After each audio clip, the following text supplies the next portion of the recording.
The Crips, a name synonymous with gang violence, drugs, and street warfare. But where did it all begin? How did a group of young men from a single neighborhood grow into a nationwide phenomenon? This essay delves into the origins of one of America's most notorious street gangs, tracing their roots back to the turbulent late 1960s in south-central Los Angeles.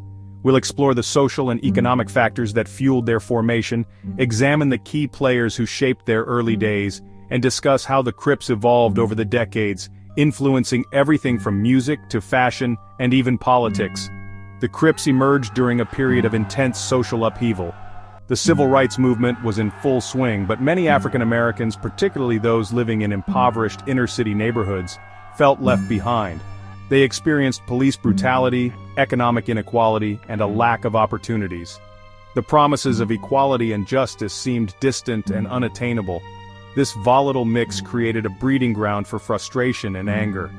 Out of this cauldron of discontent rose the Crips, a group of young men seeking a sense of belonging, identity, and protection in a world that seemed to have turned its back on them. What started as a small, localized group would soon balloon into a nationwide phenomenon, its tentacles reaching far beyond the streets of South Central, influencing countless lives and communities. The color blue, initially chosen as a symbol of unity, would become a beacon of fear and intimidation, a mark of identity that carried weight and significance.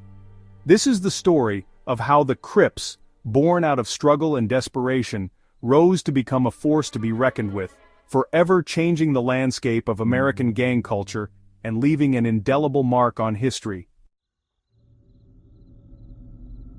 To understand the rise of the Crips, we must first understand the conditions that birthed them. South Central Los Angeles in the 1960s was a powder keg of social and economic inequality, a place where tensions simmered just beneath the surface.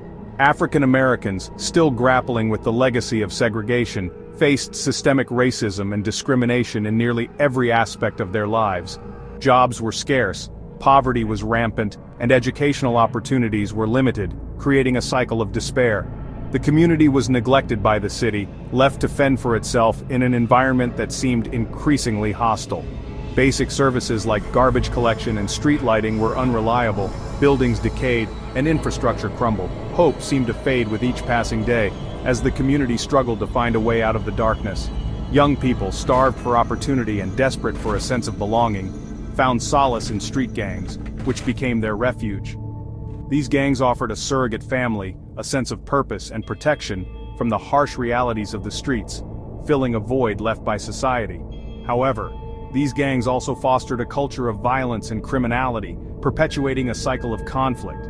Turf wars were common, and retaliation was swift and brutal, leaving a lasting impact on the community. In 1969, amidst this backdrop of poverty and despair, where opportunities were scarce and violence was a daily reality, Raymond Washington and Stanley Tookie Williams emerged as central figures in the formation of the Crips, a gang that would soon become infamous.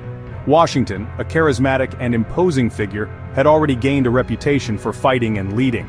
Williams, known for his intelligence and strategic mind, joined forces with Washington to form a new kind of gang that would change the streets forever. They were tired of being victims of the harsh environment they grew up in. They wanted to create an organization that would command respect and instill fear in their rivals, a force to be reckoned with. They called themselves the Cribs, a name that reflected their youthful swagger and defiance. They adopted blue bandanas as their symbol of unity and brotherhood. The Cribs quickly gained notoriety for their ruthlessness and brutality, making a name for themselves on the streets. They expanded rapidly, absorbing smaller gangs and attracting new recruits who were drawn to their power and reputation, growing stronger each day. Their influence stretched across South Central, leaving an indelible mark on the community. As the Crips grew in size and influence, so did their conflicts with rival gangs. The early 1970s witnessed a dramatic escalation in gang violence in South Central Los Angeles. The Crips, now calling themselves the Crips instead of Cribs, engaged in bloody turf wars with other gangs, most notably the Bloods. The rivalry between the Crips and the Bloods became legendary for its intensity and brutality. Drive-by shootings, stabbings, and beatings became commonplace. The streets of South Central transformed into a war zone. law enforcement agencies struggled to contain the escalating violence. The Crips, with their decentralized structure and street-level organization, proved difficult to infiltrate and dismantle.